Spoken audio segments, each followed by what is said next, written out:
The News Watch never stops. This is 1010 Wins on 92.3 FM. You give us 22 minutes, we'll give you the world. Partly sunny, 82 degrees. It's 5:40. Good afternoon. I'm Ashok Bala. Here's what's happening.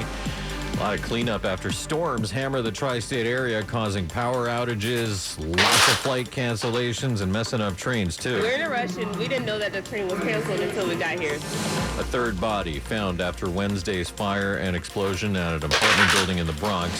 A man is dead after he was knocked out in a fight in the Bronx, then run over by two vehicles. New research shows dementia can be delayed or prevented with lifestyle changes. Tommy John shared a health update with the Yankees for Old Timers Day. And the Yanks are leading the Braves. The Mets are in Pittsburgh. That game's at 6:40. We'll check in with AccuWeather in a moment for the latest. Wins News Time, 5:41. It'll take you where you need to go. And here's Russ Meyer. And it's a mighty tough go trying to get yourself into or out of the city by way of the George Washington Bridge. If you don't need to, you can head over to the Lincoln or the Holland Tunnel. And here is what you need to know about the bridges and tunnels. Well, it's a mess, particularly getting out of the city. 45 to 50 minutes on the crossbound, backed up all the way to the Bruckner interchange. Northbound, Henry Hudson Parkway is jammed back to the 160s. Southbound is jammed back to Dyckman Street, almost with construction at the ramp for the Cross Bronx. The inbound GWB upper deck has a crash. Left and center lanes are blocked. So the numbers are going up there. Go at the lower level if you can. Upper deck is now 45 to 50 minutes. The lower level is closer to 30. Now the Lincoln, looking pretty good, actually, only about 15 minutes. The Holland Tunnel is at 30 to 35 from the 139 approach. From the turnpike to about 20. Here's what we see on Long Island's Big Three. Southern State slowdowns westbound from the Meadowbrook to Peninsula Boulevard. The Northern State and the LI, they're good. And remember, no one trains south of 14th Street. No two trains between Brooklyn and 34th Street. And 3 train service completely suspended all weekend. Use the 4 and the 5 in Brooklyn and the Bronx, and the ACNE in Manhattan. Russ Meyer, 1010 Wins on 92.3 FM. Let's get the latest now from AccuWeather meteorologist Brian Thompson. And Ashok, things quieting down as far as the thunderstorms go. We had some storms kind of scattered around the area earlier. Just one shower we're watching along the south shore of Long Island into Suffolk County. It was also another very humid day. Temperatures made a run toward 90 degrees in most spots. AccuWeather real field temperatures earlier in the day were well into the 90s in most spots. But as we head into tomorrow, it's still going to be hot. Highs will be near 90 with sunshine, but the humidity should come down at least a little bit heading into the afternoon hours. Ashok? Those storms last night were powerful, bringing down trees, flooding streets, disrupting transit. In Plainfield, New Jersey, a massive tree crushed an Amazon delivery truck. Somehow, no serious injuries. NJ Transit's Morris and Essex rail service back running in both directions after having been suspended for over 14 hours. It said on the boards, stand by, and now it's saying delayed, but doesn't say a time, so I'm not really sure. It's like definitely an inconvenience for our funds, our financially. If it's delayed any longer, I might just have to cancel my trip. Is that frustrating too? Yeah, a little bit, yeah. Well, I'm just wondering now, I don't know what I'm actually going to do, you know? Service was disrupted overnight near Penn Station, where FDNY crews had to rescue passengers from a disabled train. Sounds like a nightmare situation after the Chris Brown Usher concert at MetLife. The show had ended, but the night was far from over for concert goers aboard an NJ Transit train. We were stuck on this train, no AC. It was so freaking hot. Passenger Eric Way says a power failure turned a quick ride from Secaucus into 2 hours of uncertainty. We were never getting, a time update. So people were just getting anxious about that. Still, Way says the crowd's spirit never broke.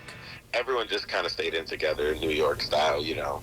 A diesel rescue train finally pulled them into the station here, and FDNY says no one was hurt. Darius Radzius, 1010 Wins at 92.3 FM at Penn Station. And tons of flight cancellations and delays made things very difficult for so many people.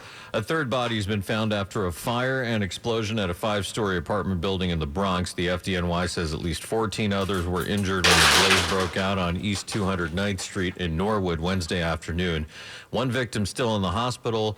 A woman tells New York One she believes her aunt is one of the bodies recovered from the building. The medical examiner has not confirmed the identities of the victims, and the investigation into what caused that fire continues. A man is dead after he was struck by two vehicles, one of them an NYPD vehicle, while he was lying unconscious in the roadway early this morning in Concourse Village.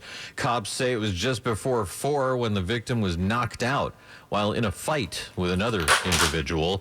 10 minutes later, his unconscious body was run over by a BMW, which did not stop. Then later, the NYPD vehicle struck the victim again. Officers immediately stopped, rendered first aid, but the guy was pronounced dead at a nearby hospital. No arrests. The investigation continues.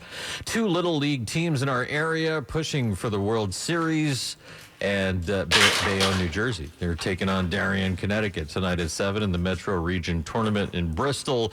Jaime Rincon is assistant coach for Bayonne. His son Mason, a star player on the team. The nervousness of a dad, where it's like you hope that your child hopes his team win, but then there's the other side of me as a coach where at the same time I'm strategizing, I'm thinking about who we're going up against, how we're going to be able to put them in the best position for them to be successful. My dad hat kind of goes to the back, and the coach hat kind of comes to the front. Bayonne, undefeated at 10-0, won the New Jersey State Championship for the first time in team history. And another game, Port Washington, Long Island, taking on Lincoln, Rhode Island. The 6-game tournament runs through August 14th, with the winner advancing to the Little League World Series. A manhunt upstate for a man suspected of killing his father and setting fire to his home. Law enforcement sources telling ABC News they believe he set fire to the house to cover up the alleged murder of the 72-year-old found dead inside. New York State Police say he was seen in the Greenville area wearing a black T-shirt and sweatpants.